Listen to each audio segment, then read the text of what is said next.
If we're ready to go in the back, I am ready. I think we're all ready to go up here.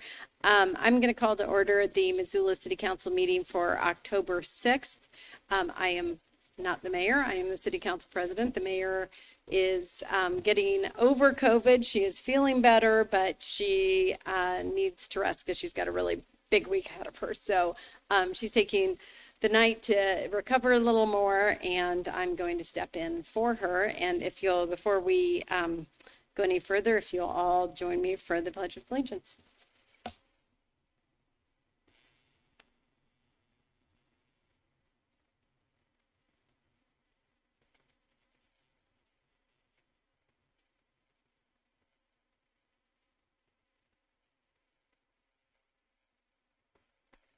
Okay, thank you. And let's start with roll call, if you would do that, Claire. All right, good evening. Beginning with Anderson. Absent.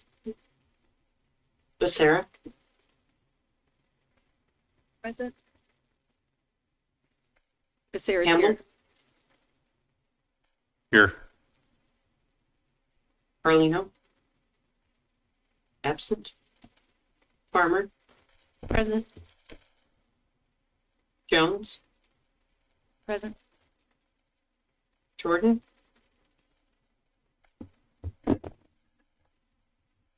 Absent. Nelson. Absent. Nugent. Present. Cheryl. Present. Sika. Present.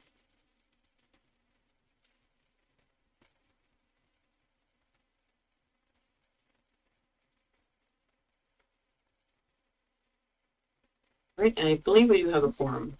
I believe we do as well. And I know that Mr. Carlino is unable to attend tonight, but the rest I've not heard from. So let's keep an eye out for everyone else, if you would. We have minutes from September 22nd. Are there any changes to those minutes? Okay, seeing none, those will stand approved. Do we have any changes to the committee schedule as it was published? No changes. No changes. Okay, great. So we will go to our special presentations and proclamations. I think, do we have someone here from the Southgate Triangle Leadership Team? Okay, great. Come on up and state your record or your name for the record and go ahead and give us your update. Thanks. My name is Carrie Schreiber from Southgate Triangle and here to give a report. We are all about parks. I don't know if you know us very well or not, but we've put a lot of our last years in buying trees, planting them themselves. There are 3 rather frustrated men that the Parks Department just came and picked up 7 trees that the Parks is now insisting on planting themselves. They're having a hard time retiring from that. But we received an Energizer grant last year. It's our 3rd one that we've had to plant trees. And through neighborhood efforts, planted 7 ponderosas, and the neighbor that wrote the grant has been watering those all summer. We're now going to be collaborating with parks to get water lines to those trees so that it's not going to be so labor intensive, and be using the rest of our Energizer grant to contribute to that project with the Parks Department. We had a really big win in Bellevue Park this last year with getting a beautiful little bridge across the waterway that'll give good access to the bike park, and a gravel pathway that goes all the way through the park. And we have some picnic benches, and it's really starting to look like a park. And I'm glad that Parks Department is starting to take more of a hold of the actual planting and watering, because we were using all our muscles on that. We're also in support of a public park for Southgate Crossing, and we will be having our neighborhood meeting this Wednesday at 7 p.m. at City Life Church, and invite wards 4 and 5 to please attend. Great. Thank you for your update and your service. And I would agree that Bellevue Park, that bridge is great. I balanced across what was there before a few times. It was not ideal. And so I'm really happy that we were able to get that done for the neighborhood. And so we have just one proclamation. Whereas the state of Montana is the home of record to more than 1,069 Navy active duty sailors, 122 Navy Reserve sailors, and 1,838 Navy retirees.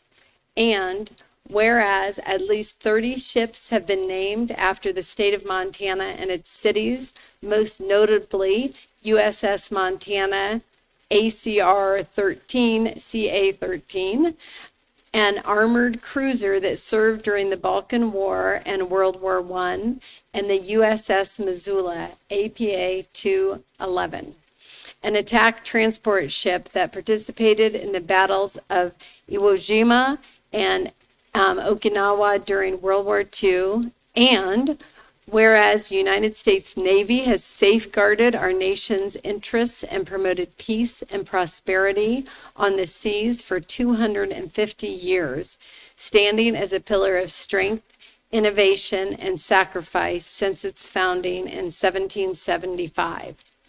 And whereas 2025 holds special significance as it coincides with the 250th birthday of the United States Navy, a milestone that celebrates a proud legacy of maritime excellence, national security, and global leadership. And whereas Missoula proudly welcomes hometown hero Commander Michael Malloy, a naval officer whose distinguished career and local roots exemplify the spirit of service, leadership, and dedication, with the celebration of his return to Missoula, the Navy's mission, and the Navy's 250th anniversary. Now, therefore, I, Andrea Davis, Mayor of the City of Missoula in the state of Montana, hereby recognize the 6th day of October 2025 as Navy Day. In witness whereof I have, it goes on to the signing. So anyway, thank you. I don't think we have anyone from the Navy to speak to that here because I think he was unable to attend. He got stuck in Whitefish. But I know that he sends his support, and I know that the Navy was very happy to have this proclamation for today. So thank you. And then we'll move on. Please note that Ms. Anderson is here, and I see Kristen Jordan. Kristen, you're here. I think Kristen is online. I am. Thank you. Thanks. So please mark both of them as present. And we have... Ma'am, if I may. Oh, would you like to speak to the proclamation? Yeah, Oh, so would I. I'm sorry. I didn't even think to ask you guys. Bob, go ahead. Just a couple quick shout outs. Well, first of all, I appreciate the proclamation from the mayor's office on this. Couple shout outs. Number one, I'll just add in there the latest USS Montana we have currently at sea, which is a naval attack submarine. Currently commissioned warship, as well as shout out to a nephew of mine, Senior Chief Alan Gregg. He graduated Hellgate High School, I believe back in 2005, somewhere in there, but he's currently serving aboard the USS Ronald Reagan aircraft carrier. So, thank you. Great. Thank you for those comments. Mike? Thank you, President Cheryl. I want to thank Mayor Davis for making this proclamation. I actually grew up with Commander Malloy, and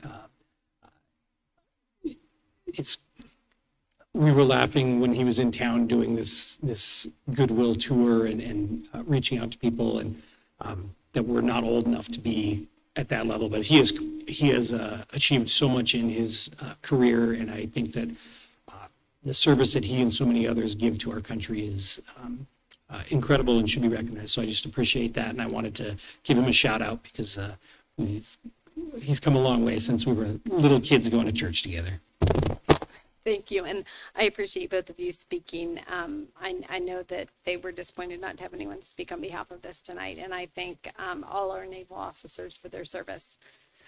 So moving on now to, we have 3 public hearings tonight, and the first one is an ordinance updating the fire department's continuous residency requirement, and we have Chief Rash for this.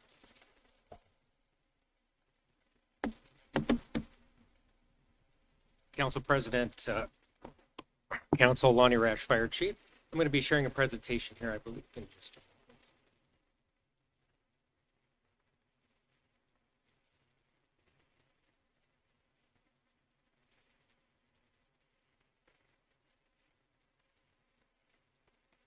Say that. Let's see.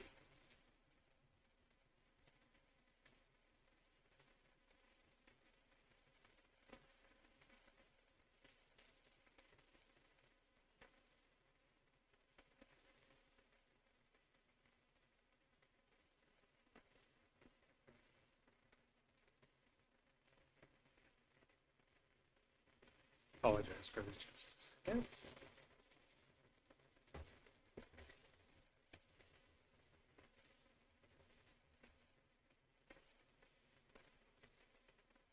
Okay, there we go.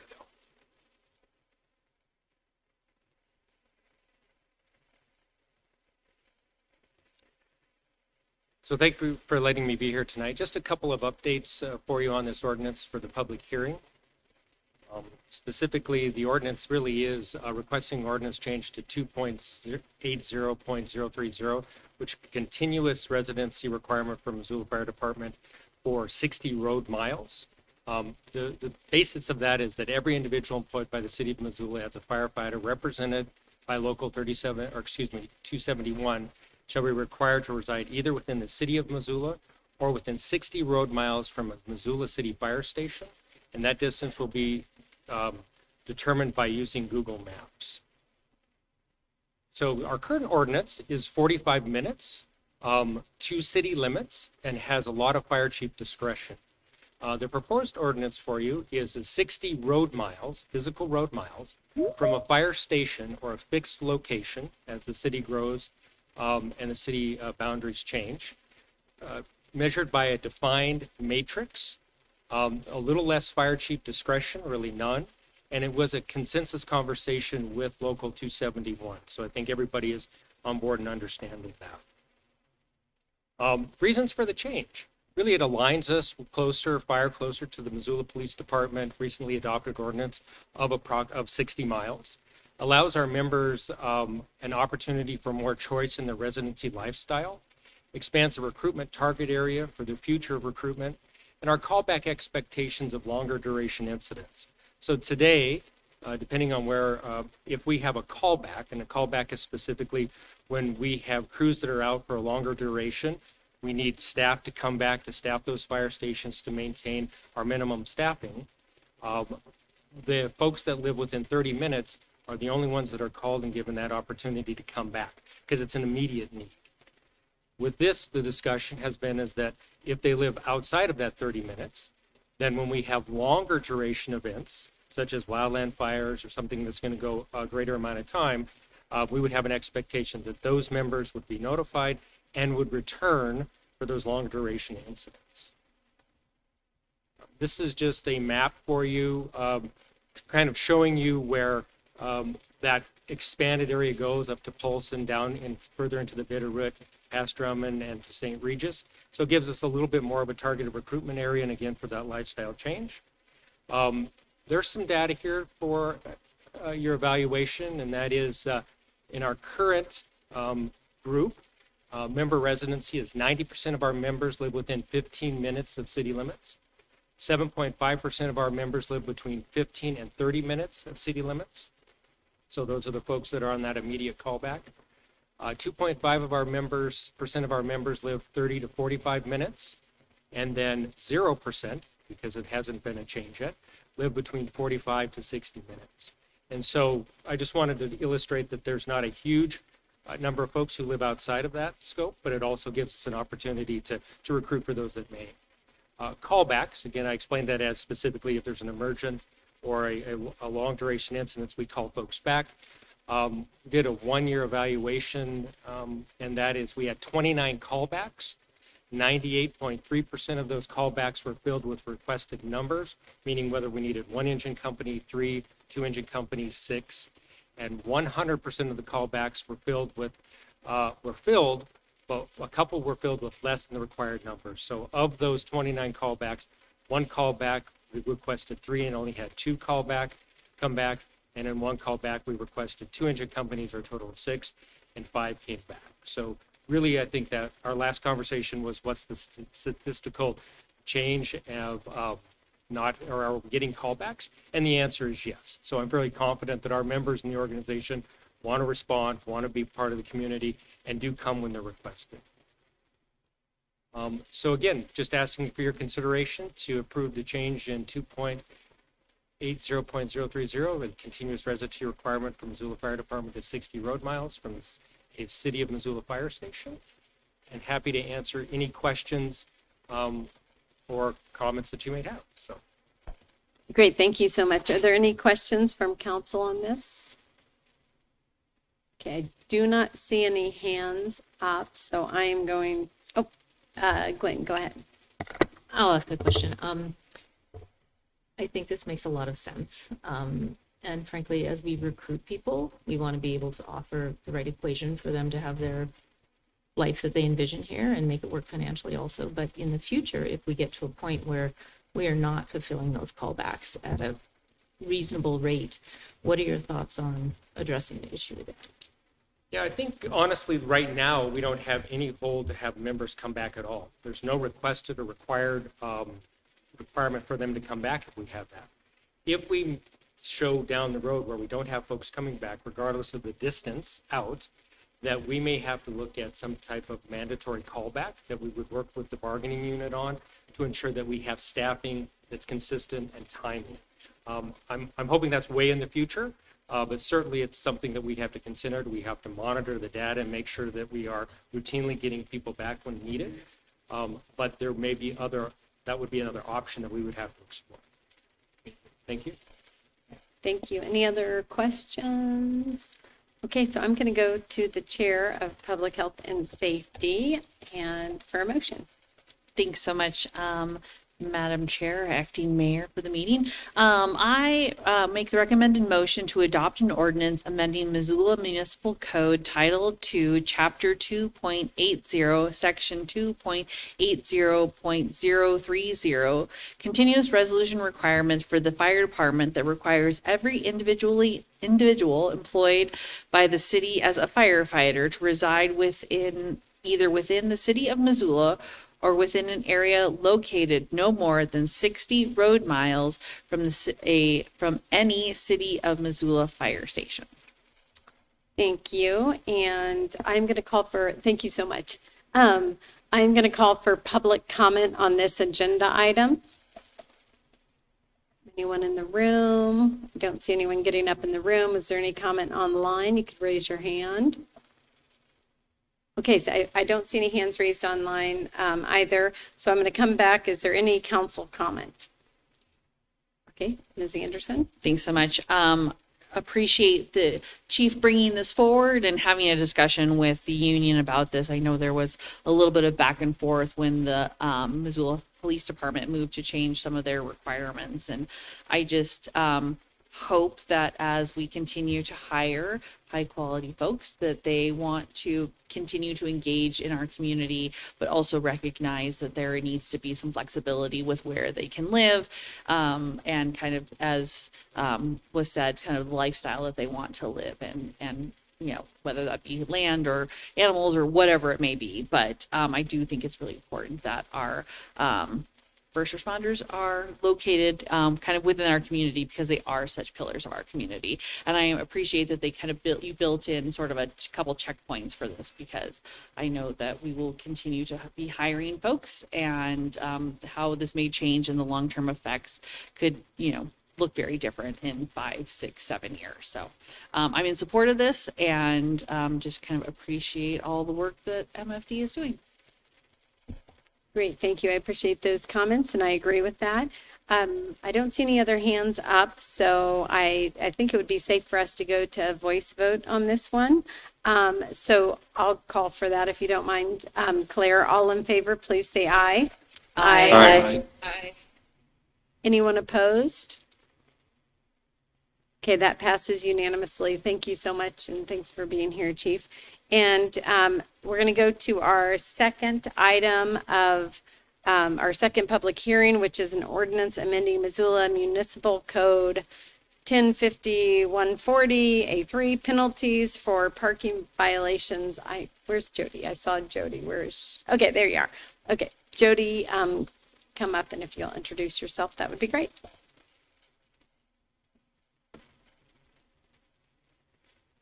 Hello, good evening. I'm Jody Pilgrim. I'm the director of the Missoula Parking Commission.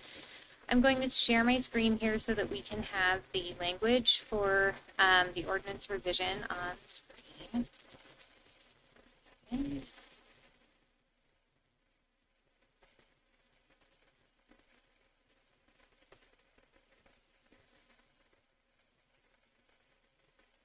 Okay, so here it is. Let's see if we need to make it just a little bigger.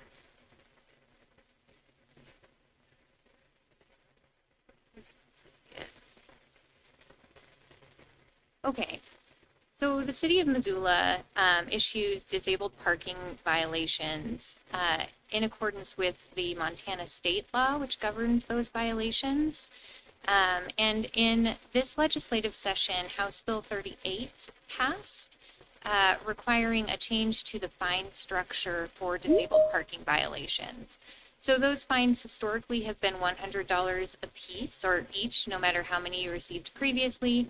The state has adjusted those fines to be between $150 and $500. And so what we're requesting today is approval of this updated ordinance language to reflect those fine changes. So what will happen now is the first violation will be $150.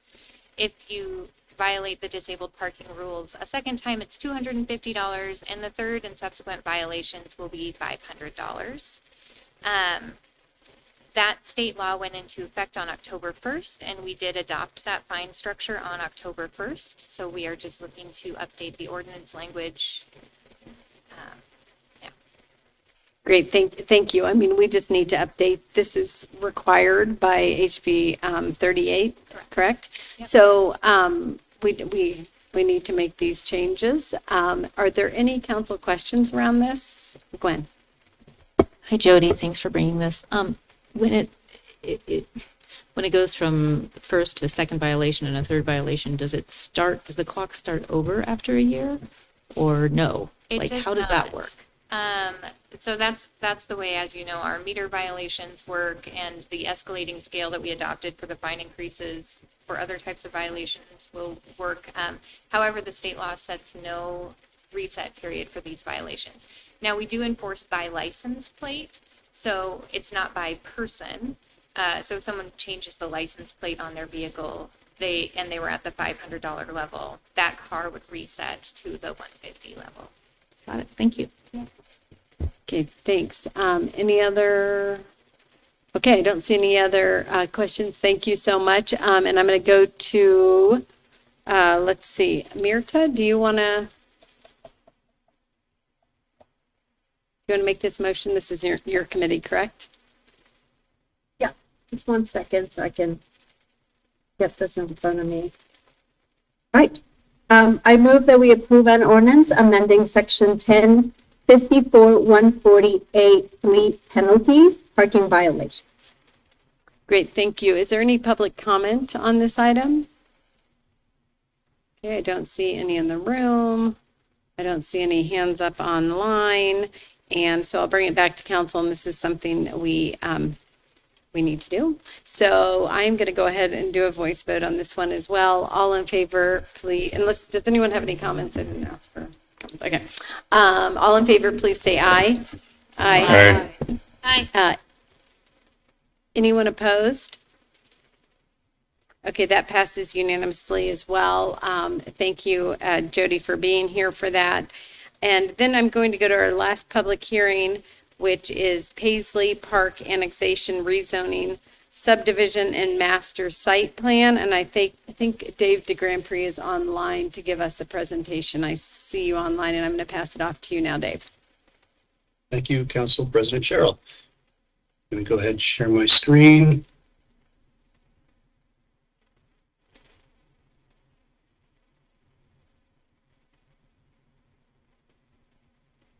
Tell me. Don't tell me.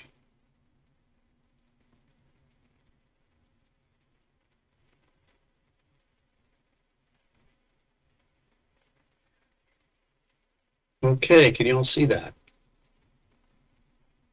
Yeah, we can see it now. Wonderful, thank you. Okay, my name is Dave DeGrandpré. I work as a planning supervisor with City of Missoula Department of Community Planning, Development, and Innovation. And tonight is a public hearing for the Paisley Park Annexation, zoning upon annexation, subdivision, and master site plan. In a nutshell, the project consists of 100 lots on 40 acres. The proposal includes 671 dwelling units in a wide variety of residential building types. It includes market rate homes for sale and for rent, and is proposed to be developed in 8 phases over a 20-year period.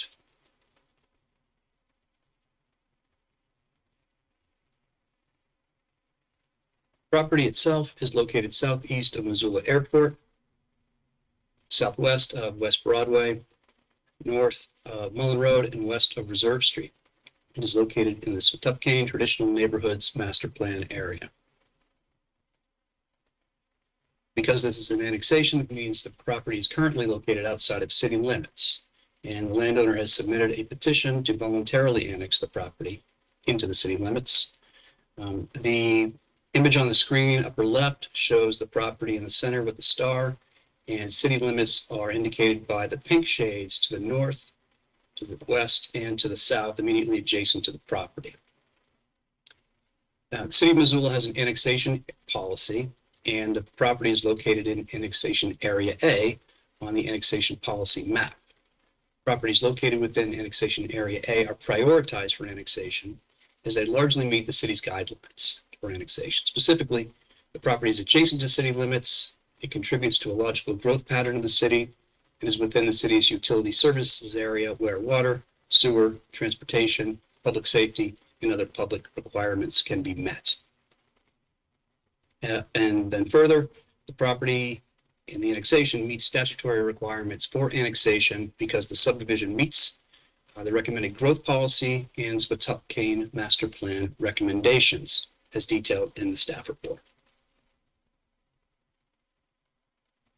Property itself, as I mentioned at the outset, is 40 acres in size. It has historically been used for irrigated agricultural land, but has been out of production for some time. The property is relatively flat and planned for urban development. Water rights were historically associated with the property, but have been severed, in other words, retained by the previous property owner prior to sale of the property to the current developer. One of the unique conditions on the property is groundwater can rise to within 5 feet of the ground surface in the spring. This is, however, a seasonal situation as opposed to being the deep aquifer or the main aquifer, which according to well logs rises to about 55 feet below ground surface. There are 2 existing easements on the property. You can see England Boulevard, which traverses the property east to west. That's an 80-foot easement that was purchased by the county and the city through the build project in order to serve expansion of development in this area. And then along the western boundary is Chuckwagon Drive. This is a 40-foot easement intended to link the property down to Mullen Road to the south.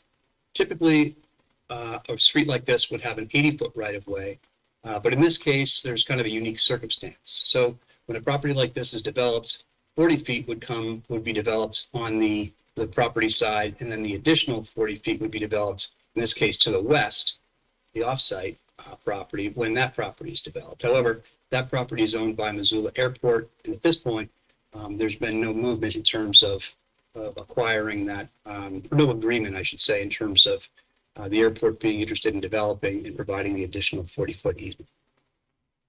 I guess, last unique condition that I'd like to mention to you is, you can see in the upper right corner of the property, this line indicates, the hatch line indicates Missoula Extended Approach and Departure Area for Missoula Airport.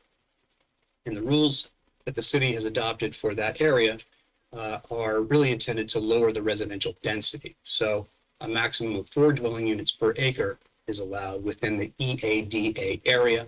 And this property proposes 2 dwelling units within that area. 1 dwelling unit within that area in compliance with the rules in place.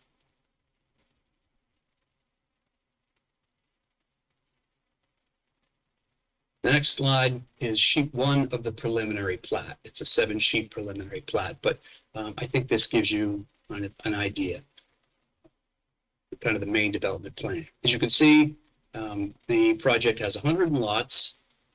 Streets are proposed to be extended from the south and also extended to the east. So the idea is to have the maximum number of connections that we can in order to disperse traffic, provide alternate ways to get down to Mullen to the south, and then east across the property and adjacent property over to England Boulevard, which then connects to Reserve. And then also there will be a north-south main collector street connecting Mullen to West Broadway. So that would be George Elmer. And these, as you know, in this area, the property, or sorry, the whole area is in various stages of development. So what we're trying to do is plan for the future. As properties adjacent come online and are developed, that we have easements and we have road connections in place. All of the streets within the subdivision are planned to be dedicated to the public and developed by the developer. The streets are planned to be lined by curbs, gutters, boulevards, and sidewalks, as well as street trees. There are alleys that are proposed to be to provide access to the rear of all properties. So that means that instead of having curb cuts at every driveway or at every lot, the properties would actually have continuous sidewalk along the street frontage with alley access from the rear. All lots are proposed to be served by public water and sewer. Stormwater is proposed to be retained on site, and 4.5 acres of parkland is also proposed, and that's proposed to be dedicated in phases. The parkland, just for your information, just over 4 acres are required, 4.5 are proposed, but in total, there's actually more open space than that. It's 5.89 acres that would be really all common area, but only a portion of it. The reason it's a 4.5 acres would be considered parkland is the city has rules for the types of property that can actually meet our parkland dedication requirements. But suffice it to say, the proposal meets the city's parkland dedication requirements in terms of quality, location, and total acreage.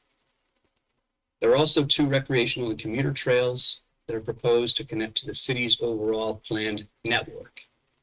And then finally, I'm happy to report that no variance requests were made along with the subdivision application.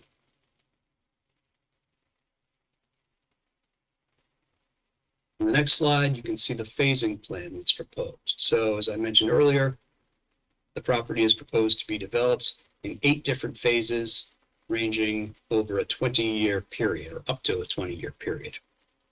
The first phase is located in the bottom left. That consists of, it's shown in gray, 24 lots proposed to include 48 dwelling units. Phase 2 is just north of that, shown in green. Phase 3 is in yellow, where a connection to England Boulevard would be made that again will ultimately connect to George Elmer Drive, Reserve Street, West Broadway, etc. So there's a sequential series of events. You know, in terms of the actual timing of phasing, Montana law allows up to 20 years for a subdivision to be phased out. I think with the developer, I guess they can chime in or weigh in when they get their chance if they choose. But really, I think it's a conservative estimate over a 20-year period. I think it's better for the developer and also for the city having to go through the detailed planning that's required on both the private and the public side when these projects are proposed to phase it out over an extended period of time. And there are also, so it's not just a one-off. So once the preliminary phasing plan is approved, the developer comes in periodically when he or she wants to file the final plats of each different phase. And there's an additional review at that time to make sure that the conditions haven't changed substantially. And if they have, then city council can require additional or changed conditions of approval at that time.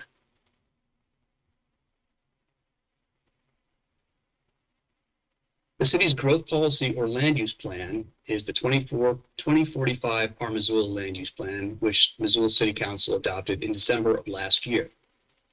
And the plan identifies, it has a future land use map that includes what are called place types. These are general land use planning designations.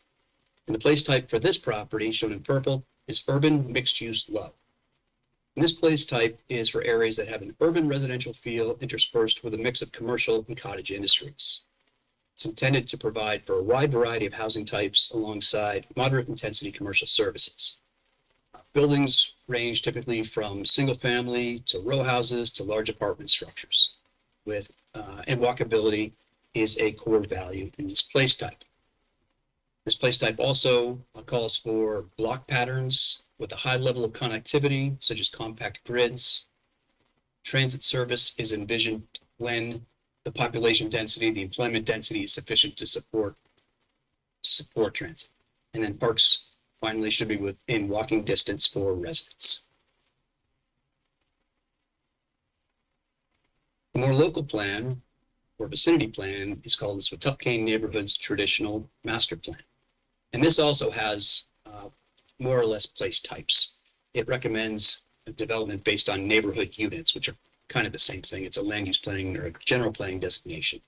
And under Montana law and our local regulations, the zoning that's applied to this property upon annexation must comply with Swatup-Kane Traditional Neighborhoods Plan.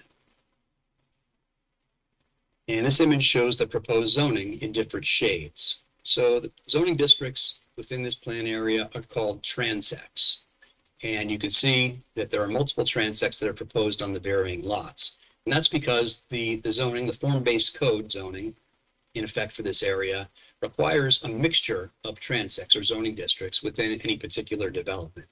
And so you can see in the yellow, the lightest color is T3, transect 3. And so that's an edge, that's a more rural residential type zoning district with larger lots. And it's more restrictive because it only allows for kind of lower density, 6 to 8 dwelling units per acre residential development. And then the density and the intensity of uses go up from there. So the T4R, general restricted in the lightest beige color, that also is a residential district, but doesn't allow other uses. The T4O, general open in the darker brown color, is also a residential district, but allows for a wider variety of uses, including some commercial.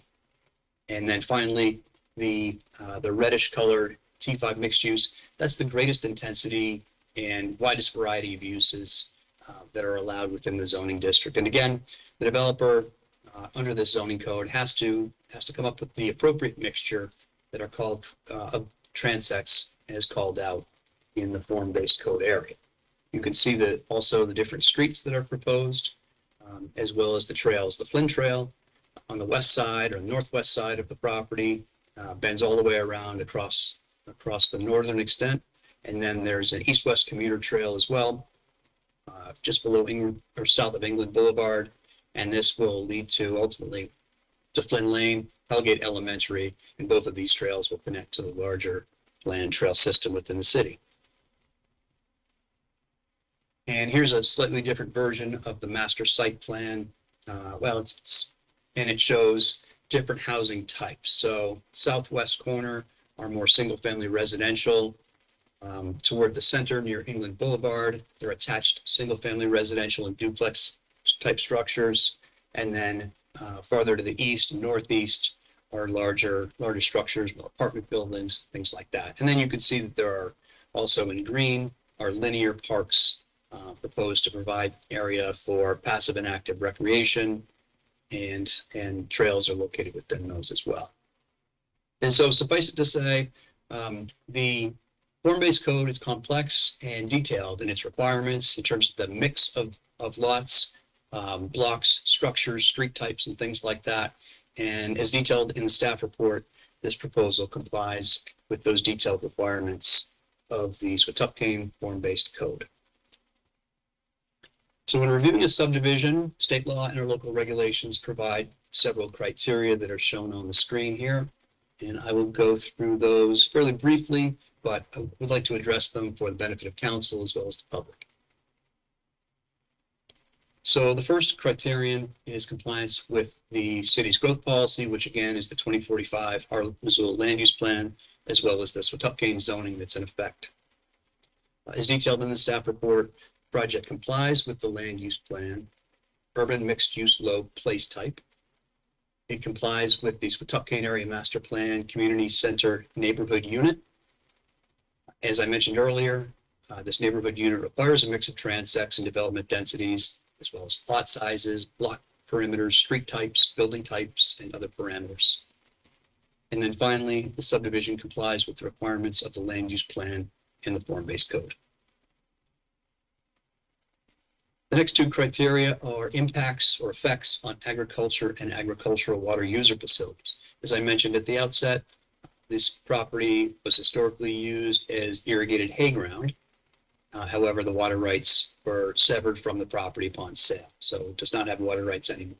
However, the soil is pretty good for the Missoula Valley. It's one of the better ones. It's in terms of agricultural production. It's considered prime farmland if irrigated. However, the master plan for this area, it recognizes and actually encourages ongoing agricultural production, but at the same time, this area is planned for urban scale, residential and mixed use type development. And finally, I guess with regard to the irrigation system, there is an irrigation system. It's a subsurface pipe system that will be removed as part of the subdivision development process. And there are no ditches that run through the property, no irrigation facilities that serve other development, so no easements are necessary or other measures to protect off-site water users. The next criterion is impacts to local services. So as I mentioned earlier, the lots will be served by public water and sewer. Solid waste can be provided by our public services. Parkland dedication will be provided within common areas to be maintained by a homeowners association. And staff recommends 3 conditions of approval regarding parkland. So there's the parkland dedication itself, which will be dedicated in phases, as well as plans for actual development of the park. So things like an initial green up, meaning topsoil, irrigation, other plantings, trees, trails to be developed, and then amenities like trash receptacles, water fountains, things like that. So you can see in the recommended conditions of approval, we've addressed that. Because this property or the parkland would be maintained by a homeowners association, the Parks and Recreation Department requires that there be a maintenance plan that's developed and approved by Parks and Rec prior to final plat filing of the first phase. And the purpose really is just to make sure that the parks, once they're accepted for development by the city, that there's a good plan in place for the homeowners association to take that on and maintain them over time. So we want to try to set them up for success, in other words. The streets, trails, sidewalks would be provided by the subdivider and maintained by the city. And as detailed in the staff report, we have communicated with police and fire, and both city police and fire have demonstrated or stated the ability to provide service to this subdivision. With regard to fire safety in particular, a series of street hydrants is planned, and upon each phasing, there's an approval process that staff recommends to make sure that the water lines, fire hydrants, public safety systems are in place prior to final plat approval of each phase. And then impacts to schools is always a concern, particularly in an area that where the city is looking at a lot of development over the next 10 or 20 years. And so I'd like to go into just briefly what we do at the staff level and what the developer does in order to coordinate with the city. So city governments don't plan for school districts. School districts plan for themselves. Our role is really to let them know what might be coming down the pike and give them an opportunity to understand what might be coming, to work with the developers, and to plan for development. However, we do have a significant role, And that is, we need to make sure that the appropriate infrastructure is in place so that students can travel safely from the subdivision to the schools. And so what that means is streets appropriately sized that can accommodate school buses, for example.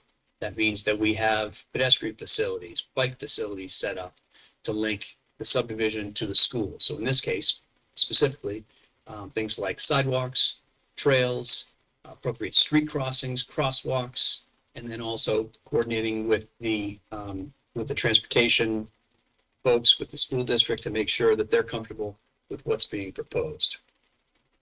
We received some comments just last week from the Missoula County Public Schools Transportation Director, and that's included in City Council's packet. Hope you've had a chance to take a look at it. And there weren't particular requirements that the Transportation Director made, but provided us with some kind of principles, kind of how they think about how they'll set up bus service. And so what they talked about is getting buses off of the collector. So they want to be able to pick up students on side streets where there are lower vehicle speeds, where there aren't parking lanes on both sides, so that students, obviously we don't want students running out between parked cars to try to get on the bus.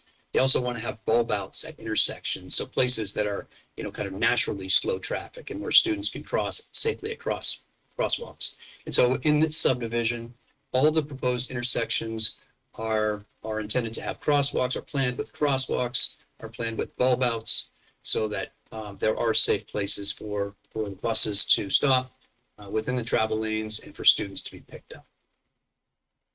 And then finally, we're quite limited at the city level. It's also the same thing at the county level, actually, under Montana state law. So the city cannot require impact fees for schools. It's prohibited. And in my experience, it's because the legislature has set up a really complex funding mechanism for schools, and they don't want local governments, cities or counties to get involved with that. And then also, the city is prohibited under Montana law from denying a subdivision based solely on impacts to educational facilities. If a subdivision was to be denied, it can be based in part on impacts to educational facilities, but that can't be the only reason.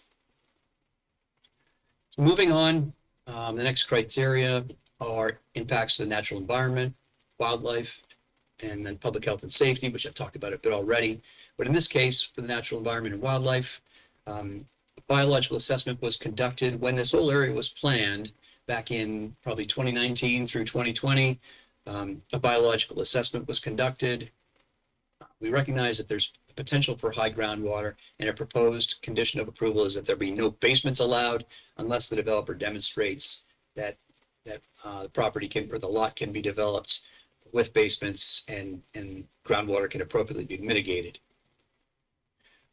This area is within, or the property is within an airport influence area, and there is what's called an abrogation easement on the property. And so that's an easement that is provided to all lot purchasers within their title documents, and will also be stated, will be mentioned on the final plat. That's one of the conditions of approval. Essentially, it lets people know that they're within an airport influence area, that there may be impact with regard to noise, potentially electrical interference, things like that. And so it's really a kind of a public information type approach. But with regard to the natural environment and hazards, there's no floodplain on the property, no steep slopes, no natural or man-made hazards that we're aware of, no natural surface water, etc. This area is not known to be unique or critical wildlife habitat. On September 2nd, the Planning Board held a public hearing on the project and unanimously recommended approval to City Council of the subdivision and master site plan. There's a Planning Board summary within your packet, but kind of in a nutshell, I guess, the Planning Board, in terms of their comments. So after the Planning Board makes a recommendation, or I guess during their discussion, sometimes before they make a recommendation, they'll put their reasons. Individual members will say why they're making their recommendation. So in this case, board members cited general adherence of the proposal to the master plan as well as the zoning. They really appreciated the variety of homes, so different price points, from everything from single family residential, again, to row houses, duplexes, all the way up to larger apartment type structures. They appreciated the alleys, which increase walkability by limiting curb cuts. They appreciated the boulevards, sidewalks, street trees, et cetera. Also the non-motorized trails. And finally, like council's doing, the attempt to address housing demand.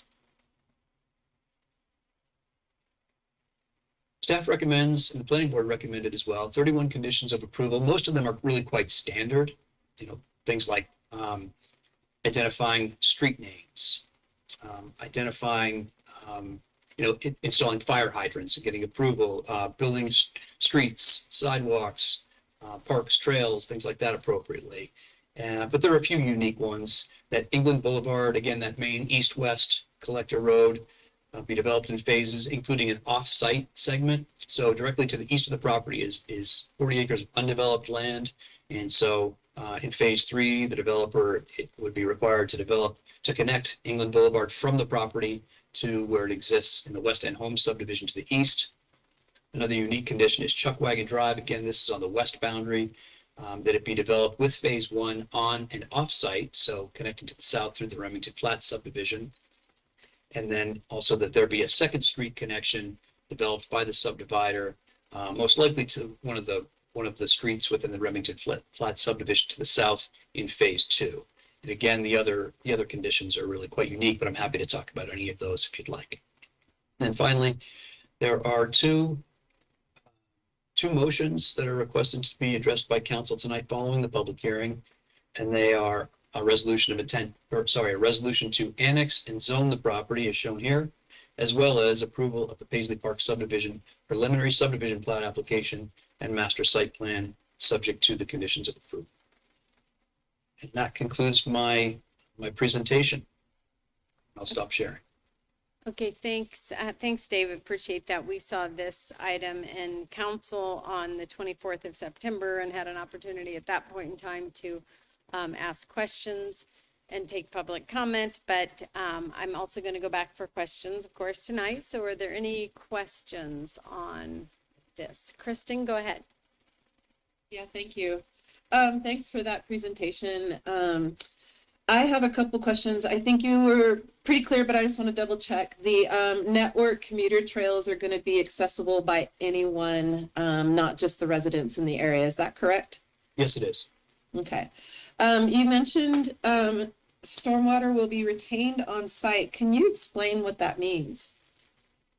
Sure, I'll give it a try. Troy Monroe is here as well from Public Works and Mobility. Maybe I can lead it off and he can fill in. And I believe Matt Hammerstein and folks from the developer can talk in probably greater detail as well, because they're the designers. But what it means is that runoff will be collected from both homes and streets, impervious surface, and it will be collected in the streets where it will be, where it runs, essentially, it's then collected underground, runs in a series of pipes underground to these larger infiltration systems, which filter out pollutants, which slowly release the water into the ground over time. And so one of the main concepts here is to try to limit the amount of water that actually gets underground. And so we do that through what are called rain gardens, basically trying to have places above the surface of the ground where water can be collected and retained, but then some water, of course, will go subsurface, and there's a plan in place and techniques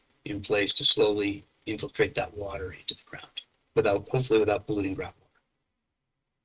And I guess Wonderful. Troy, yeah, okay. Yeah, thank you. I appreciate that the developers are taking such great care in treating and mitigating stormwater runoff.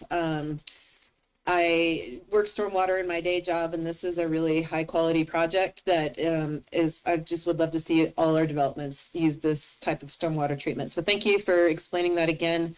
I'm trying to get the message out about how we can do stormwater better. So I appreciate your time in explaining that. Thank you.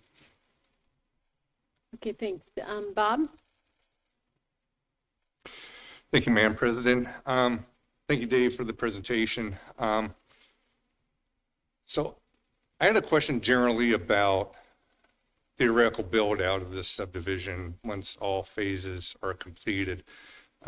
Given what it is we're actually approving today, we really can't say what that ultimate dwelling intensity is going to be, I mean, I know developers put forth the plan and X number of units, but I mean, we're approving the annexation, we're approving the zoning, but to say at this point in time with what we're approving tonight, we don't know what's going to be placed on those lots other than what's required in particular zoning for those particular parcels. Does that make sense?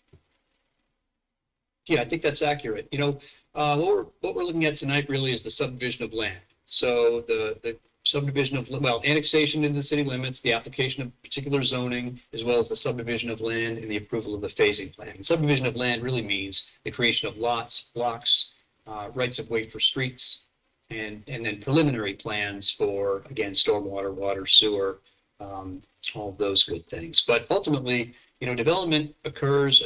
You know, I've worked at the city now for more than 5 years, and I've worked on, I don't know, maybe 10 subdivision projects, and only about half of them have actually kind of gone forward and been developed. And when you're looking at a subdivision like this, 100 lots, it takes a long time for plans to be approved, for the subdivision to actually be developed, and for lots to be developed. And the lots, you know, things change over time. You know, the market changes, financing changes, tastes change. So what's really important for us is to set up, to feel good about the lots, the blocks, the streets, sewer and water, and also the zoning, because that's what will ultimately determine what's built on the property. And if I could just quickly, I should have said we do have staff members. So again, Troy Monroe and Tracy Freshour from Public Works and Mobility. Nathan McLeod is also here from Parks and Rec, who can speak on specific elements of the subdivision. Thank you, Dave, for that. I appreciate that comment, and I just think it needs to be out there that, you know, there's been a lot of press about the number of units or whatnot, but I mean, there's still, you know, so much more that needs to happen, so much more that needs to be adhered to with approval of the subdivision, and then, you know, the build out timeline, as you mentioned, could take decades, and economic conditions could change, and so to really put your finger on a particular number, I think is pretty tough to do at this point. Okay, thanks. Mike. Thanks, President Cheryl. Just a couple questions. First one, to follow up on Councilman Campbell's questions. Turn all the way around. City Attorney Sudbury. I'm just going to talk into the microphone, so don't take this the wrong way that I'm turning my back to you. Could you speak a little bit, at the request of council, after a lot of public comment about impact of unit numbers in school, you sent an email to council kind of explaining more broadly kind of what our parameters are on considering impacts on schools, but also in the subdivision process, if state law grants any ability for us to dictate the number of bedrooms in a unit or anything like that. Could you speak a little bit to that? And I might have specific follow-ups. Yeah. I think maybe whether state law permits it and whether we have adopted regulations that would do that are maybe two different things. So I'll keep my answer focused on what we have here in Missoula. So for subdivision review, as I outlined, it's effectively looking at how we're going to draw lines on a piece of paper. It's not focused on the outcomes, I think, as Dave was just going into. So we can have regulations mitigating the impact of the development that we may foresee there with respect to roads and sidewalks and shared use paths and trails and parks, things like that, public infrastructure that's necessary to support development. But with respect to governing types of buildings that are built or requiring certain types of buildings be built, or requiring timelines, or requiring the developer to provide us with sort of binding timelines for their build out or what they're going to build or how much it's going to cost. Those are just not elements that are part of our subdivision review process, which again is sort of focused on how many lots there's going to be in the subdivision, how many roads, where there's going to be parks, and where the public infrastructure is going to be located. So there have been concerns that have been coming in with respect to schools and others about wanting to know and be able to plan for the types of development that's going to be built there, and we just can't provide that at this stage. It's not part of the subdivision review process. the Setupkin form-based code does provide some additional information on top of what is required in other parts of the city for master site planning. Dave walked through the sort of transect neighborhood development, neighborhood character elements that are required. But it still doesn't require, for example, a certain number of single-family homes to be built, or a master plan that says exactly what type of structures the developer's planning to build.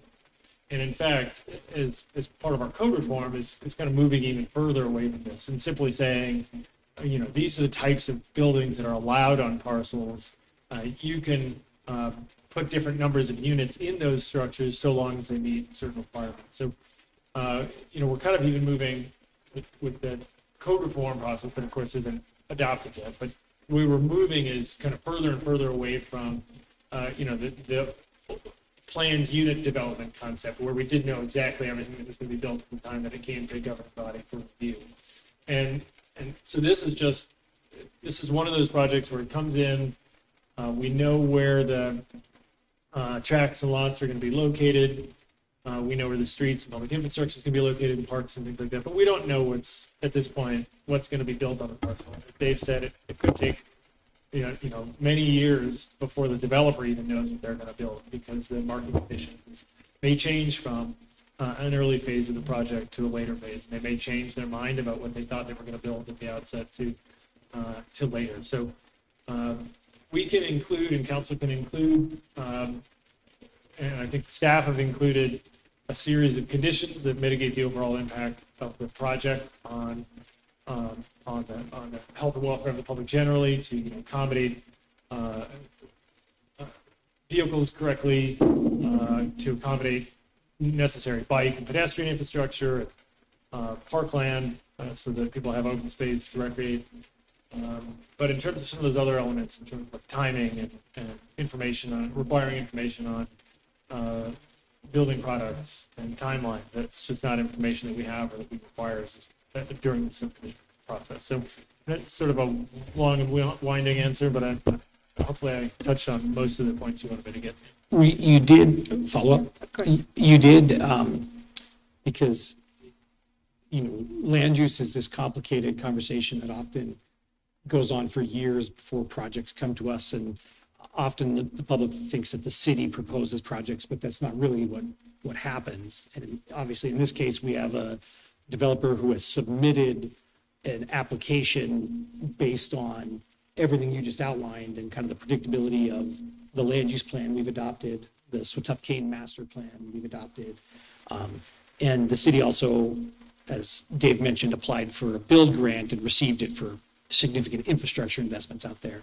And that's really how land use works, correct? Like the planning comes first, and then the applicants have to base their project on the plan that the city's already adopted in place to some level.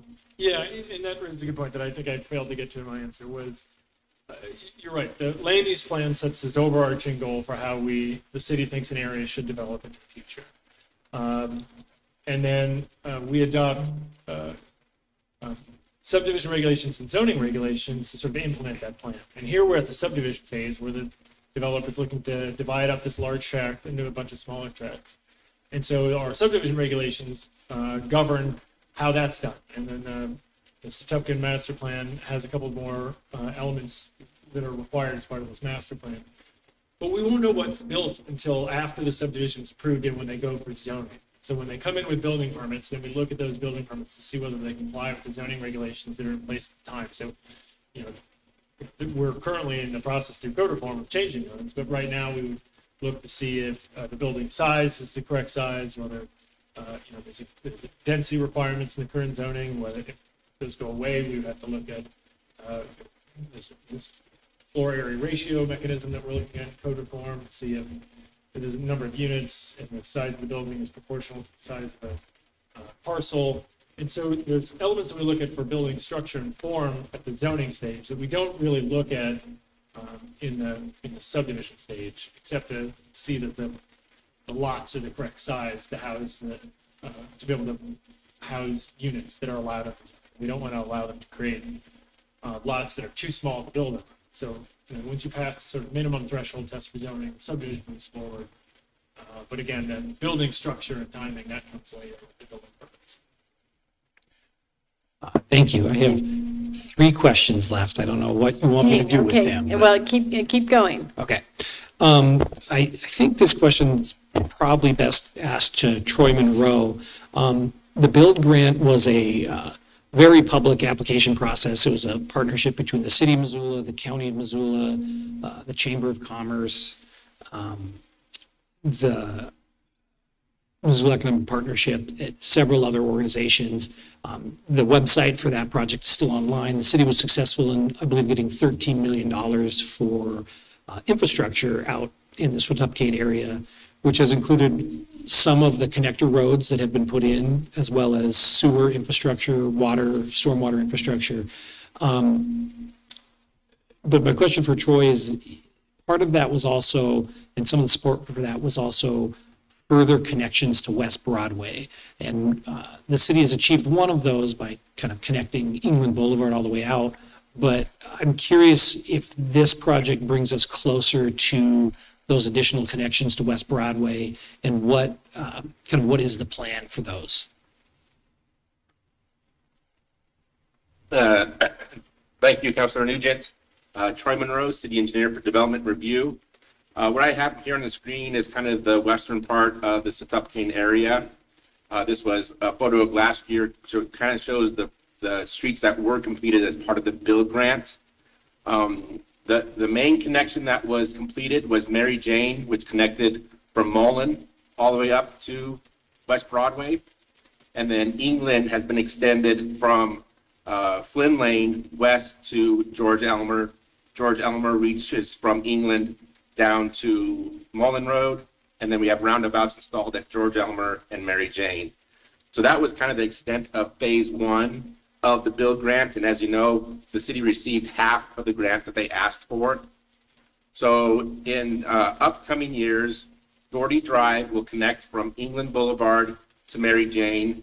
And then also, I'll try to draw a map here. George Elmer will come up here, cross the new portion of Grant Creek, and tie into West Broadway. This project doesn't have funding, so it will come as developments occur. In the northern portion, we have a subdivision that will be coming to the city here in the next year or so. Also, similar to Doherty Drive, as the developments occur on this area, they will extend the road network. Specifically to this project, it does do a little bit of connecting, not necessarily up to Broadway, but it will connect.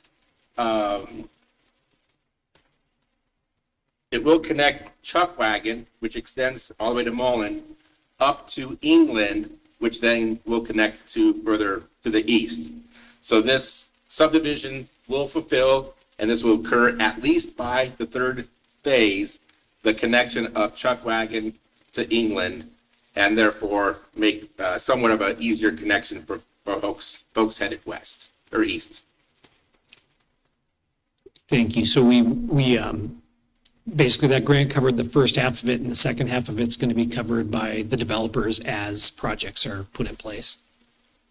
Yes, and there is a special impact fee to cover that second half. It's called the Setupcane Mullen Area Transportation Impact Fee.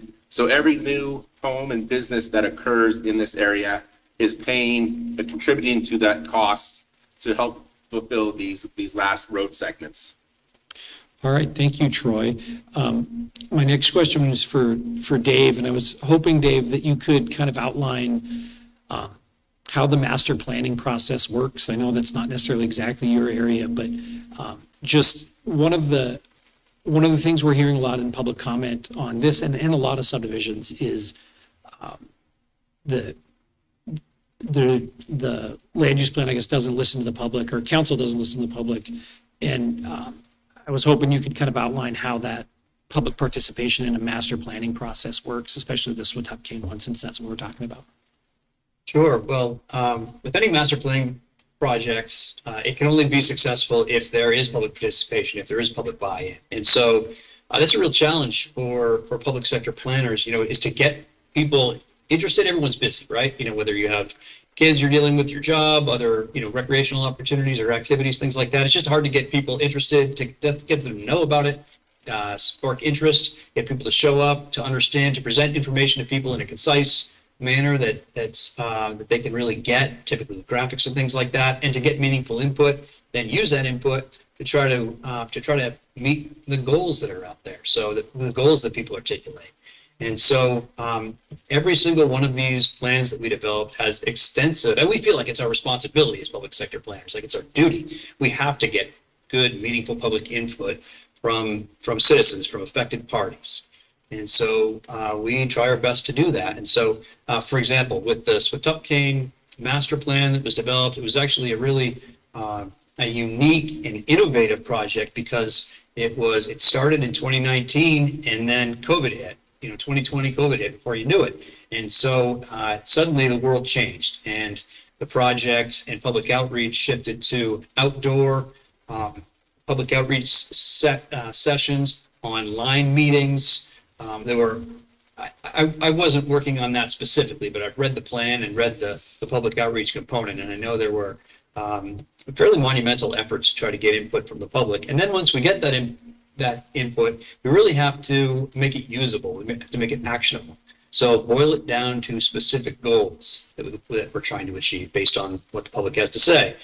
Specific, even more detailed actions based, from there.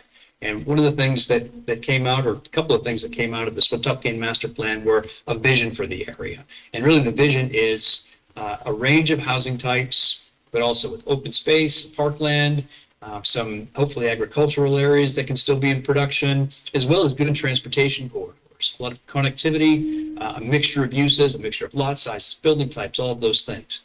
And then ultimately we developed the zoning. Ryan was touching on this earlier. We developed the zoning to try to implement that, to try to help set the stage for developers to come in and develop projects where the city is meeting them halfway by providing kind of baseline infrastructure or backbone type infrastructure in terms of the transportation corridors that Troy Monroe was talking about, also the main kind of backbone sewer and water facilities that go along with that. But then it's ultimately the private sector, private developers that come in and develop projects that are in compliance with the rules that hopefully will help further and will achieve the vision outlined in the master plan from the get-go. So does that answer your question?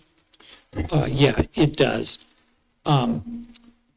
The last thing I guess I'd like to do is just based on this microphone, it's giving a lot of feedback. Based on kind of that outline of the build grant and the master plan, I think it's important for us to recognize that, everything the city does in the planning process then creates kind of a set of expectations that then we go out and say, hey, if you were going to develop in Missoula, we need you to follow these and be part of that. And it creates kind of some predictability. And I want to draw people's attention to the website for that Mullen Build grant application is still live. It's mullenbuild.com. And so you can go to that and see the original intent of that build grant and the clear kind of community desire from both the city and the county and the supporting groups that this is an area where we're gonna build. I do want to draw people's attention to 3 letters of support, and I want to recognize that this was 2019 and a lot has changed since 2019. The first letter of the support, though, I think illustrates that there is an attempt to talk to neighborhoods in development processes. This is from the Captain John Mullen Neighborhood Council, which is the precursor to the Swatup-Kane Neighborhood Council. I won't read all of these letters word for word, but they're available at the bottom of that website I listed. They wrote to inform the National's Transportation Secretary, which was Secretary Chow at the time, of their enthusiastic support for Missoula's Mullen Build grant application. The county's asking for grant funding to help build much needed transportation infrastructure to the western edge of the city. They talk a bit about the need for that connection, like I discussed, to West Broadway. And their last paragraph, I think, is interesting because they acknowledge kind of growth is going to happen whether we try and prevent it or not. They said instead of slowing down growth, the city of Missoula is right to invest more in the infrastructure to accommodate the inevitability and thirst of its residents for more housing. And this build grant will allow the city to build a critical support system for the backbone of Missoula transportation.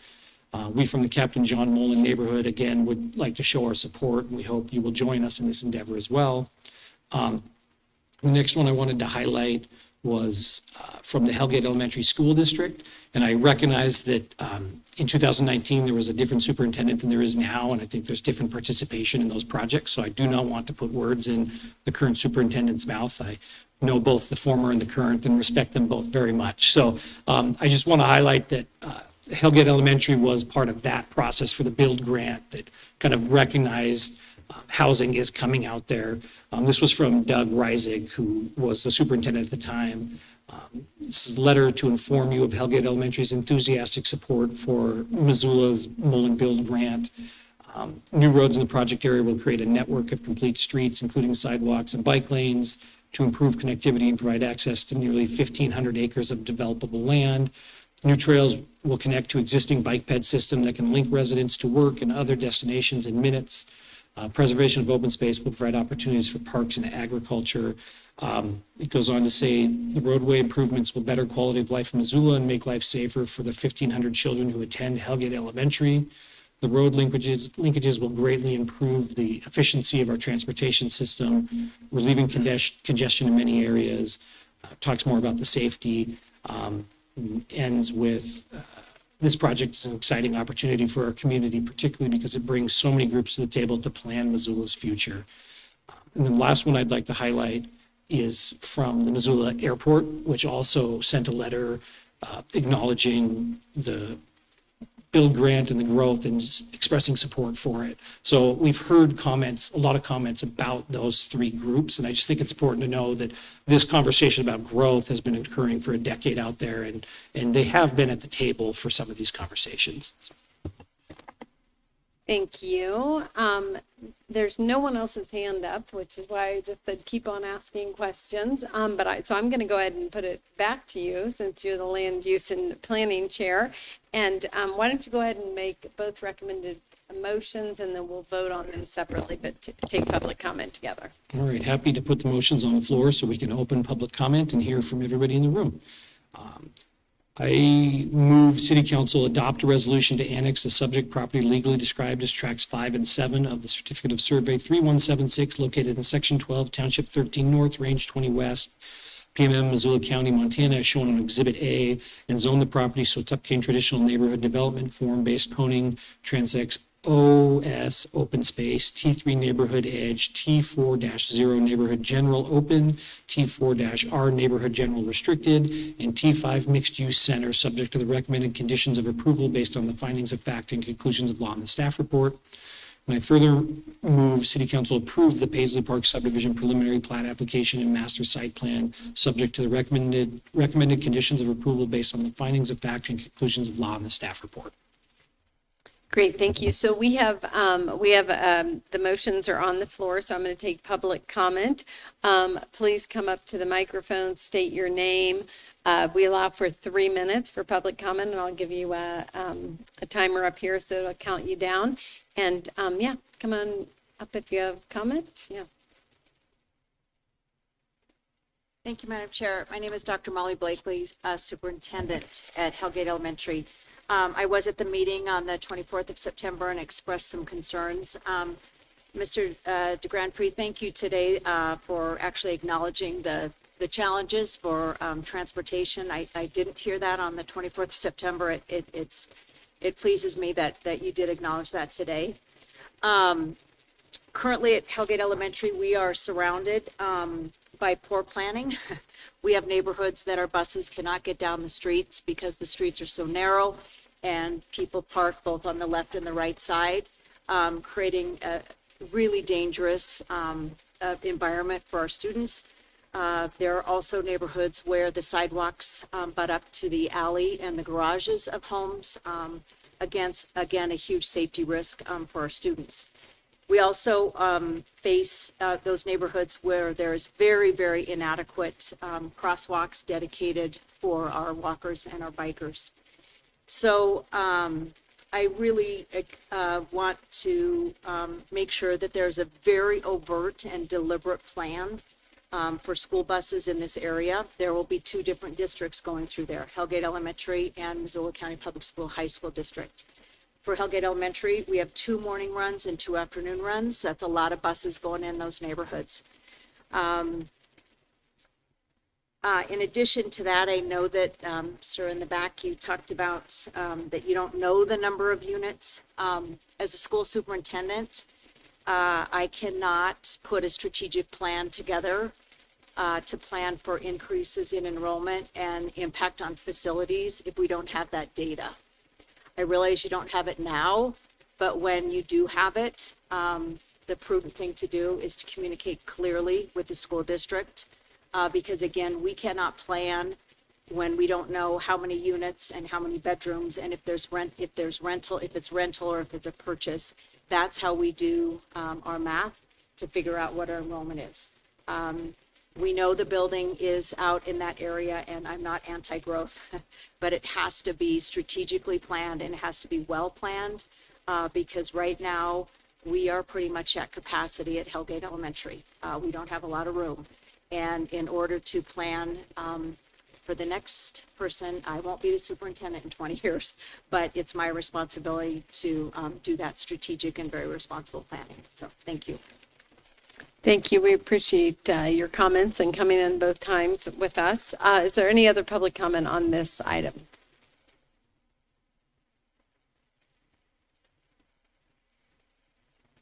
All right.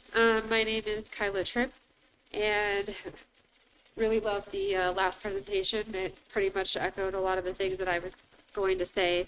I just wanted to correct some misinformation that was given at the last meeting. There was a gentleman saying that he resents that we don't want more children at Hellgate. That's not the case. The case is Hellgate Elementary is not part of the Missoula County School District. We are the own district, and our taxpayer dollars from our home go directly to fund Hellgate, and we don't get extra money.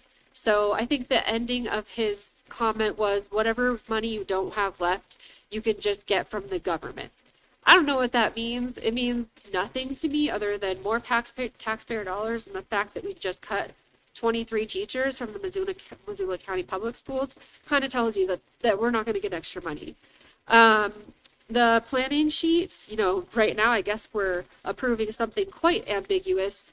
But if you look to, I think it's planning sheet, there's an exhibit in here, planning sheet exhibit, there's a sheet 6 that talks about the maximum, the final dwelling units. On here for houses, we've got four houses out of 671 units. Yes, I understand that's not the final amount, but you guys are talking about presenting this big, amazing development with a whole bunch of different types of housing available. Not going to happen, I promise. And all in phase 1 looks like all of those are going to be apartment complexes, so it seems like somebody's trying to maximize profit.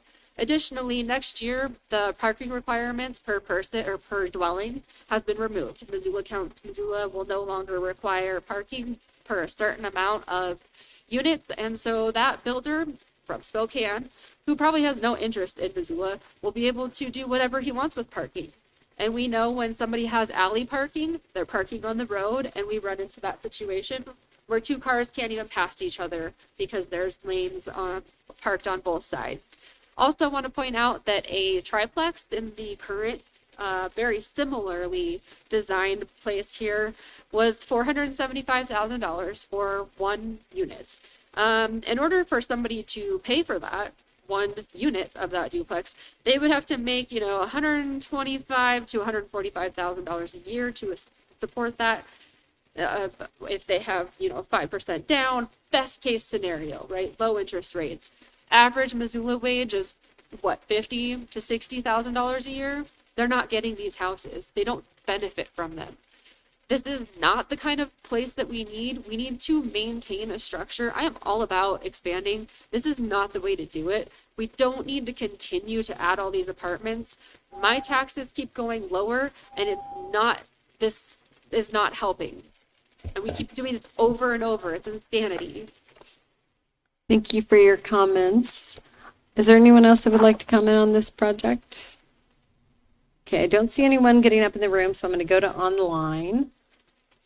Okay, I don't see any more public comment on this item. Stacy, your hand is up, so I'm going to, did you mean for your hand to be up? I did not, thanks. Okay, thanks. So I'm going to come back to, yeah, of course, come on. Sorry, I got to be a little quick on the draw. I know we're trying to get through a lot tonight. What's up, everybody? I am James Crosby from Ward 1. My comment is quickly just about the development of connecting trails. And I want to make sure that those trails connect with Phase 1. If we wait for 20 years for that trail network to connect, then we won't have a community of sustainable commuters. So I just wanted to put that comment out there that right with Phase 1, that we are able to connect public transportation and trails. Thank you very much. Great, thanks. Thanks for your comment. Let's see. Okay, anyone else in the room? Thought I gave enough time, maybe not. Okay, I don't see anyone else in the room getting up. I still don't see any hands up online. So I'm going to bring it back to council for council comments. And Mike, I see your hand is up. Go ahead. Thanks. I don't necessarily have a comment, but I was going to say to Dr. Blakely, in my ward, Ward 4, I have seen the fire department driving around members from Public Works so that they better understand the need for streets and widths and things like that. And I share your concerns about the narrowness of some of our streets.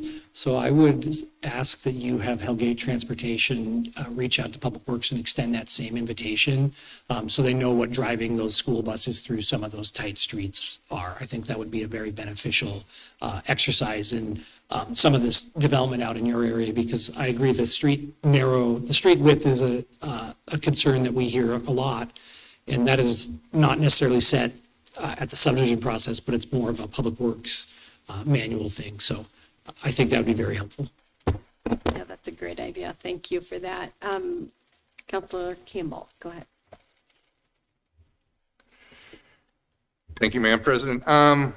This question for you, Dave, I believe. The last commenter had comment about the trail system and what's being proposed, and the fact that, you know, we are looking at a subdivision here that's done by phase, and Phase 1 being, I believe it was more southwest corners of this entire subdivision. Is there a provision for filling in the jigsaw piece, so to speak, with trails for bikes or pedestrian traffic or, you know, things of that nature, to have connection there right away, or do we have to wait for those other pieces to come in first?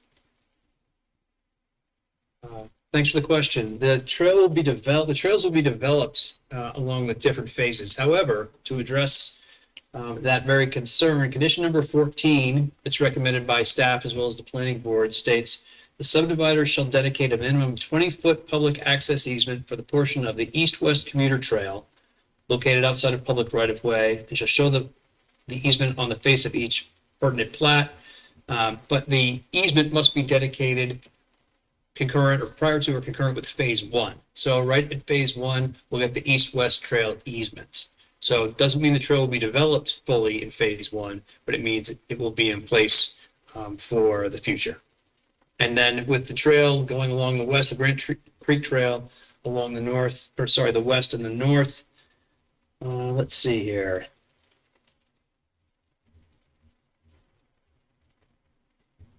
So that will be developed, of course, with each phase that it touches. But the easements, let me see, gosh. I believe it's Phase 3 that the full easement needs to be in place. So we've been thinking about the same thing. Yes. Thank you for that. Thanks. I don't see any other hands up. And we've taken public comment on this, so we're going to go to a roll call vote, and we're going to vote. Claire, if you could do these motions independent, 2 separate votes. Yep, happy to. All right, beginning with the resolution to annex the subject property legally described as tracts 5 and 7 of Certificate of Survey 3176. Beginning with Anderson. Yes. Sarah. Campbell, Yes. Farmer, Yes. Jones, Yes. Jordan, Yes. Nugent, Yes. Cheryl, Yes. and Vasika. Yes. That's 9 in favor, none opposed. Moving on to the next motion, a motion to approve the Paisley Park Subdivision Preliminary Plat Application and Master Site Plan. Beginning with Becerra. Yes. Campbell, Yes. Farmer, Yes. Jones, Yes. Jordan, Yes. Nugent, Yes. Cheryl, Yes. Vasika, Yes. and Anderson. Yes. That's also 9 in favor, none opposed. Great, thank you. Thank you everyone for coming, who came for that. We have no new business, and I'm going to go ahead and take public comment on items on the agenda as we do the agenda. So let's go on to the consent agenda. Items on the consent agenda were approved in City Council Committee to be placed on the consent agenda to save time at council meetings by voting on them as a package. The city clerk will read the list aloud so the citizens watching on MCAT will know what's on the consent agenda. We'll invite community comment on these items before we vote.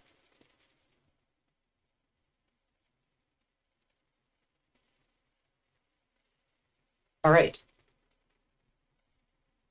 On this evening's consent agenda, scroll down a little further, we have a motion to ratify accounts payable or claims for checks dated September 30th, 2025 in the amount of $1,744,020.10. We have a second motion to approve accounts payable or claims for checks dated October 7th, 2025 in the amount of $1,440,200.17. We have a motion to approve and authorize the mayor to sign agreements with the following community-based organizations for fiscal year 26. The International Choral Festival in the amount of $12,000, Missoula Aging Services in the amount of $368,845, and the Missoula Economic Partnership in the amount of $100,000. We have a motion to approve the resolution relating to the financing of equipment to be purchased in connection with the city's FY26 capital improvement plan, establishing compliance with reimbursement bond regulations under the Internal Revenue Code. We also have a motion to approve a resolution relating to the financing of improvements to the city's Public Works building, establishing compliance with the reimbursement and regulations under the Internal Revenue Code. We have a motion to approve a resolution amending the city's development impact fee schedule to implement changes to MCA and to remove certain fees from the schedule. We have a motion to approve and authorize the mayor to sign an agreement with Pro Towing for the Abandoned Vehicles Program for the term of October 1st, 2025 through September 30th, 2027. We have another motion to approve and authorize the mayor to sign an agreement with Pro Towing for towing and recovery services for police purposes for the term October 1st, 2025 through September 30th, 2027. We have a motion to approve and authorize the mayor to sign an amendment to the current Black Knight security contract for services provided at City Hall and Council Chambers. We have a motion to approve the mayor to sign and approve services agreement contract with Black Knight Services for the parks and right-of-way. We have a motion to set a public hearing for October 20th, 2025 for the phase development review and phasing plan amendment review for Riverfront Trails Subdivision Phases 1B and 2 located on Lower Miller Creek Road, and refer the item to the Land Use and Planning Committee for presentation and discussion on October 8th. And finally, we have a motion to approve a resolution supporting the application for a Land and Water Conservation Fund grant for the park on North Scott Street and authorize the mayor to sign the same. Thank you. Is there any public comment on our consent agenda? Okay, come on up and I'll start you for 3 minutes and state your name. Big K, Montana, Spitzmacher. I'm in regards to the Black Knight security. I don't have any disregard for the Black Knight security guard that's here at City Hall tonight. Some of them I do for the fact of March 16th, the advocacy for what I have to realize, which would be the equivalent of the Holocaust.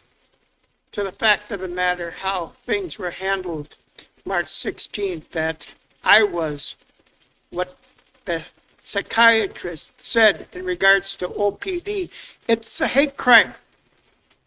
And what the OPD don't care to address in regards to March 16th, which includes Black Knight security of the advocating of the hate crime. Okay, thank you for your comment. Come on up. Hi, Brandy Atanasoff, Ward 5, council members. This is in regards to conversations I've had about people's feelings about the towing and the security company. I have been speaking with many people that came here during the pandemic to expand their trafficking group. While here, these people encountered several people with leadership positions within the city that made them feel that Missoula will change what it is doing if it is forced. Missoula has never supported the trafficking trade and has historically enforced laws to show this. The pandemic environment does not represent what Missoula has been or ever will be. Missoula has always towed vehicles that have sat longer than regulated, has strict camping ordinances that require campers to have prior authorization to be parked on the streets, and supported law enforcement, making sure all of these issues are addressed. The local protesters use their physical presence to show that they do not support something, and they do this to hold space for peaceful dialogue. I know there have been several people who have led these groups to think using aggression would get any solution. Missoula and all Missoulians, historically and going into the future, will never support using violence to solve problems. There will always be consequences given to people that go too far, just as there always has. There are always ways that Missoula can help you restart your life if you want to do the work to do so. So I just wanted to address that since it is a topic that is not your job to do so. Thank you for your time. Thank you for your comments. Is there anyone else in chambers that would like to make comments on the consent agenda? Okay, anyone online? Okay, is there any councilors that would like to separate any of these? Okay, hearing none, we're going to go ahead and do a voice vote on the consent agenda. All in favor, please say aye. Aye. Anyone opposed? Aye. Is there anyone opposed? I don't hear anyone opposed, so the consent agenda passes. Thank you, Claire. And we have one item, I believe, of regular business. This is affordable, on committee reports, this is Affordable Housing Resident Oversight Committee appointment. And I'm going to turn this over to Ms. Jones, I guess, let me start. Are there any council questions on this item? Okay, I don't see any council questions, so I'm going to turn it over to Ms. Jones to make the motion. I'll make the motion, which is the recommended motion to appoint Neva Lonnie as alternate 2 on the Affordable Housing Resident Oversight Committee with a term beginning immediately and expiring May 31st, 2028. Whoops, thanks. Is there any public comment on this item? Okay, I don't see any public comment in chambers. Is there any online? I don't see any hands up online. Do we have any council comments on this item? I'll make a quick comment and then we'll go ahead and do a voice vote on this. I think I just want to say that we had excellent candidates for this, and we did the interviews a couple weeks ago. I'm really thankful that everyone was that people volunteer for the city and they're willing to take their time and go through that interview process, which I think can be kind of intimidating. And I think it was a hard choice, but I'm going to support Neva, and I look forward to my colleagues doing that as well. Is it okay to do a voice vote? People feel okay about that? Would you like me to do a roll call vote? Okay, I am going to go ahead and do a voice vote. All in favor, please say aye. Aye. Aye. Thanks. Anyone opposed? Okay, that passes as well. So we are going to go to public comment on non-agenda items. So please feel free to come up. Again, 3 minutes and I'll time you, and please state your name even if you've already been up, please. Okay, I'm calling for public comment in the room for non-agenda items.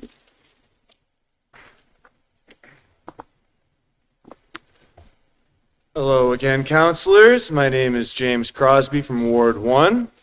Thank you for being here. I'm here to talk again about speed, sound, and smog. I spoke about speed a couple weeks ago. I spoke about sound a couple weeks ago, and what a nuisance the sound is. As annoyed as I am by the sound of revving engines, I live in constant fear of the sound of screeching brakes.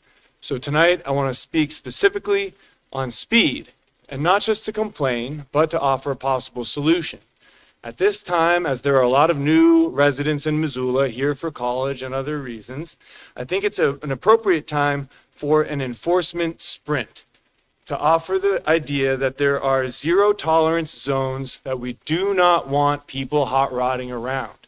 We can all get our yayas and we can have a compromise. So just like marathoners take the time to close the streets and do their activities somewhere specified, I think that people that want to drive their cars fast or loud can do the same.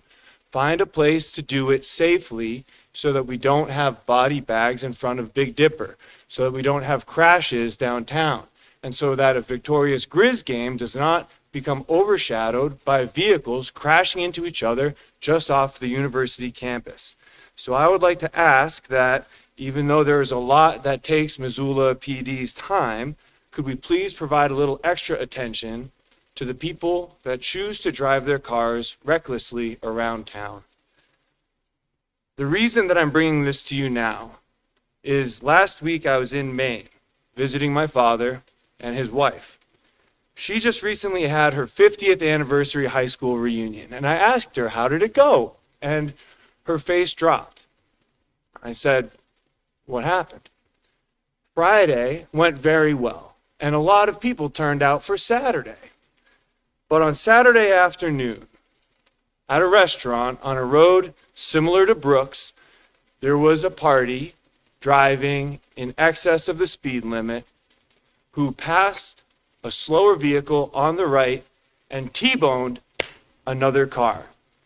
That car was a 70-year-old man turning right into the parking lot to pick up his wife.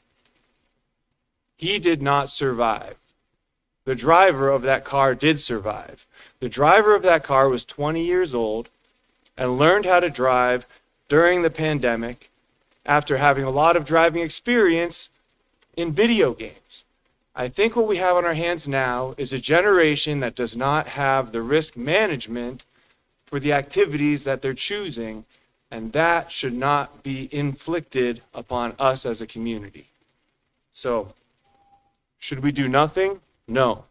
We got to do something. Thank you. Thank you for your comments.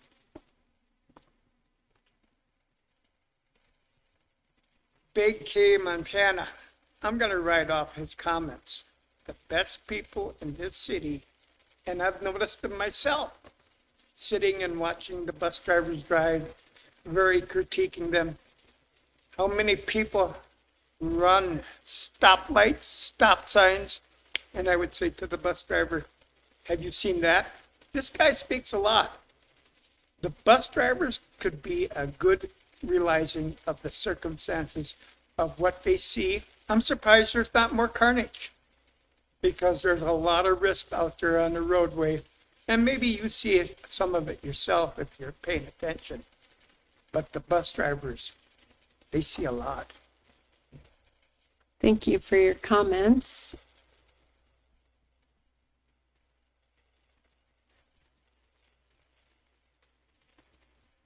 My name's Bob Moore. Not having anything to do this Sunday afternoon, went down to the library. Thought I'd look at some papers since I don't subscribe. And lo and behold, I saw the opinion page. Got my attention. So I started reading this letter from one of the city accountants. The headline was what we've accomplished and what I'm still fighting for.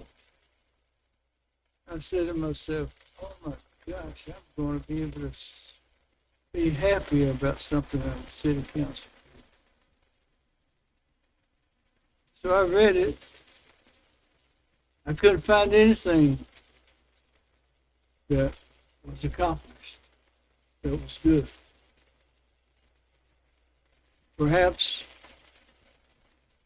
the writer could more fully explain the opinion.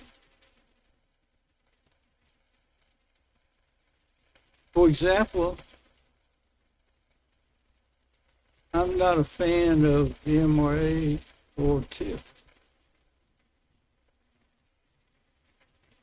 And I think, oh gosh, we're not going to spend taxpayers' money to give a developer millions of dollars. But it turned out to be wrong. I'm familiar with one of these projects that he was taking credit for. The city had to approve a $9 million bond. City of Missoula, $9 million. I guess I'm getting old. I never understood where it's the responsibility of a city council to take money from the rest of the people paying property tax. I just haven't learned that. Maybe I'll live long enough to understand why people in the city county should pay developers, like one of the developers here paid approximately $156,000 before doing this. Thank you for your comments. Anyone else in the room? Okay, I don't see anyone else in the room getting up for public comment on non-agenda items, and I do not see any hands up online. Double check here. I don't see any hands up online. So I'm going to go ahead and go to, well, communications from the mayor. I am not the mayor. She is not here, but I will say that I do not have any additional comments from my perspective on council, other than the fact that we have next week off. Not this Wednesday. We have a day on Wednesday, but we have next week off for Indigenous Peoples Day. And with that, I'm going to go online first, I think. Mirta, I see your camera's on. Would you like to make a comment? Oh, thank you. Okay, Kristen? I'll pass tonight, thanks. Okay, thanks. Let's see, Sandy. Sandy, you're online too. Would you like to make a comment? I was going to remind folks about next week, but you beat me to it, so thank you. Okay, maybe you're in my head because you do that a lot. Remind us of those things. Bob, do you have a comment tonight? Thank you, Madam President. I'll pass tonight. Go ahead. Two things. First, the downtown SAM project, and I can never remember what SAM stands for, but basically this is the making our downtown safer for all travel modalities. That project they're having a big public input session at the library on October 8th from 4 until 7:30. So folks should come on down and take a look at that. It's a big federal grant that the city of Missoula got that would rework some of the hip strip and downtown Higgins and Front and Main and other components, making it safer for pedestrians, bicyclists, etc. So really important to get public feedback on the proposed plan. Secondly, I just wanted to note for the community that we had a community member pass. Pat Corick died a couple weeks ago, and he was a developer in town. He was with Farron Group. He and Jim McLeod are developers who built a lot of housing in Missoula that a lot of people live in now. They took a run at the Riverfront Triangle back in, I think, 2017, but couldn't make it work. So thank you, Pat, for all of the time spent on that labor of love. He was just a very kind man who contributed a lot to this community. So just wanted to note that. Thank you. Thank you for saying that. Ms. Anderson? I'll pass, thanks. Ms. Vermer? I'll pass, thanks. And I think we're to you, Mike. Thank you, President Cheryl. A couple quick things. I wanted to speak to a couple public comments, both one recently and then one during the subdivision conversation. One thing that folks in Ward 4 learned at the top of Hillview is that all those apartments went in because they met zoning. City Council doesn't get to approve apartments. And so if an area is zoned and it's zoned for a certain amount of multifamily, they could come in and basically pull permits and meet the requirements for the building and build those apartments. And so when we're talking about these subdivisions, the apartments could generally happen anywhere that's platted land and zoning allows for it, with or without council approval. So I think that's just an important clarification for what quote unquote council's putting in. And of course, council doesn't bring forward most projects. The public commenter referencing accomplishments, we don't need to get into all that, but I do want to speak up because the Rivara project is creating 45 plus, at least 45 permanently affordable home ownership opportunities in a community land trust. And I'm proud that the city of Missoula is a partner to that. And I think that's a great use of MRA funds. The other project that was referenced was the Villaggio Apartments, where if the MRA hadn't basically put in the retaining wall against the interstate, that project would not be housing 600 plus Missoulians in permanently affordable deed restricted housing. And so when we talk about housing as a community and the great challenges, and I recognize that costs are going up, we aren't going to solve it by not trying to find creative solutions with those partners. And a lot of the things we're hearing in campaign season are around housing. And I think we need to stop and recognize that there is good work being done around housing, and those are two of them. So I would speak to that. I would also just want to give a shout out to the Sentinel High School students who are doing campus beautification right now. If you drive past Sentinel High School on the South Avenue side, you'll see all kinds of holes dug in the front yard where they're planting a whole lot of new trees for the first phase of their campus beautification. And my understanding is they got a state grant, and there's a lot of learning and educational opportunities involved in that. And yeah, I think that's great. And with that, I will be done for the evening. Yeah, thanks. I didn't know that about Sentinel, so thank you for that. And I think I got to everyone. So our meeting will be adjourned at 7:53. Thank you, everyone, for attending.